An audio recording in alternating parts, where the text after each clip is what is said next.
వార్త వింటే పిల్లలు గంతులైతే వేస్తారు. విద్యార్థులకి సెలవులే సెలవులు. సాధారణంగా స్కూల్‌కి సెలవులు వస్తే పిల్లల ఆనందం అంతా ఇంత ఉండదు.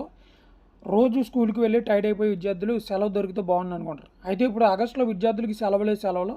ఆగస్టులో విద్యార్థులకి చాలా రోజుల పాటు సెలవులైతే రాబోతున్నాయి.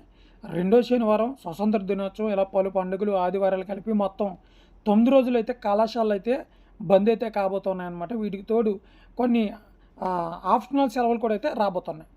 ఆగస్టు 4 ఆదివారం, ఆగస్టు 10 రెండో శనివారం, 11 ఆదివారం ఇలా 2 రోజులు సెలవులు వస్తాయి.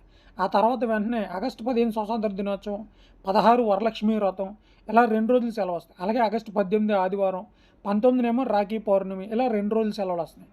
అలాగే ఆగస్టు 15 నుంచి 16, 17, 18 కూడా సెలవులు అయితే రాబోతున్నాయి. దీనికి ఆదివాసీ దినోత్సవం సందర్భంగా సెలవులు అయితే ప్రకటించే అవకాశం అయితే ఉంది.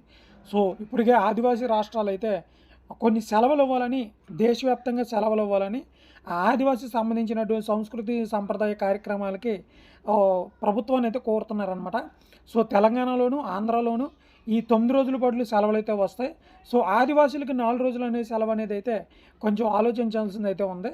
అయితే ఆదివాసీ ఉన్నటువంటి ఏవైతే రాష్ట్రాలు ఉన్నాయో ఆ రాష్ట్రాల్లో మాత్రం కంపల్సరీగా సెలవు అయితే ఇస్తారు. సో సెలవులు అయితే మనకి ఈ యొక్క 9 రోజుల పాటు అయితే ఈ ఆగస్టు నెలలో అయితే ఉన్నాయన్నమాట.